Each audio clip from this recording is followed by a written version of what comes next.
नमस्कार, स्वयंपाक चॅनलमध्ये आपलं सर्वांचं स्वागत आहे। सध्या नवरात्री चालू आहे, त्यामुळे आज आपण बघतोय एक कच्च्या बटाट्यापासून उपवासाचा पदार्थ।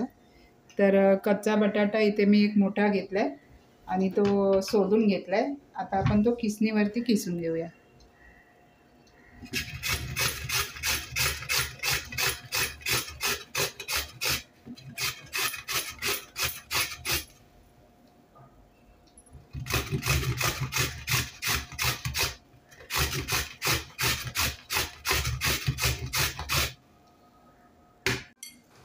आता बटाटा किसून झालेला आहे। असाच किस आपण एका बाउलमध्ये घेऊया।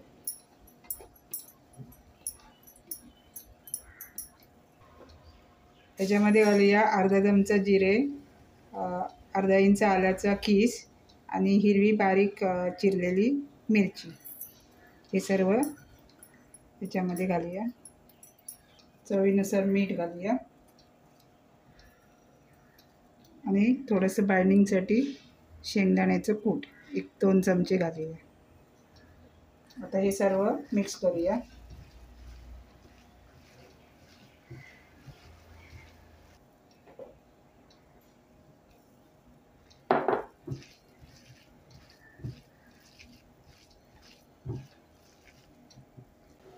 आता आपण याच्यामध्ये कोणतंच पीठ नाही वापरलंय।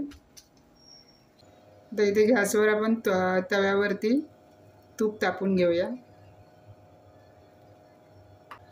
आपण हे मिश्रण आता तव्यावर ठेवूया।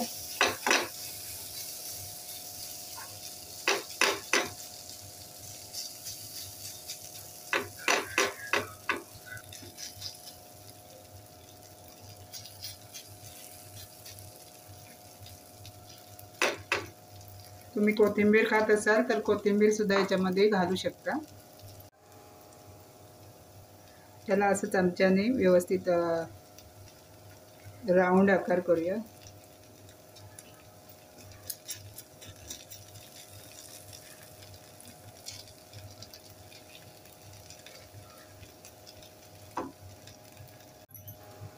तीन 4 मिनिटं शेकून घेऊया।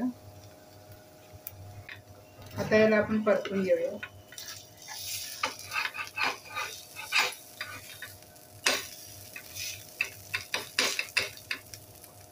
आणि दुसऱ्या बाजूला शेकून घेऊया। थोडंसं साईडला मी तूप टाकलं। आता आपण शेकून घेऊया। आता आपला पराठा दुसऱ्या बाजूला पण शेकला आहे, छान शेकलेला आहे। तर आपण प्लेटमध्ये काढून घेऊया।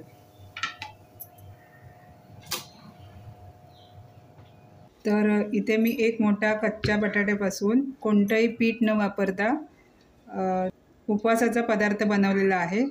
आणि सोबत मी दही ठेवलेलं आहे। दह्यामध्ये थोडंसं मी मीठ घातलेलं आहे आणि वरून थोडी मिरची पावडर टाकलेली आहे। तर असा हा आपला कच्च्या बटाट्याचा उपवासाचा पदार्थ खाण्यासाठी तयार आहे। तुम्हाला जर व्हिडिओ आवडला असेल तर व्हिडिओला लाईक, शेअर, कमेंट करा आणि सबस्क्राईब करायला विसरू नका। धन्यवाद।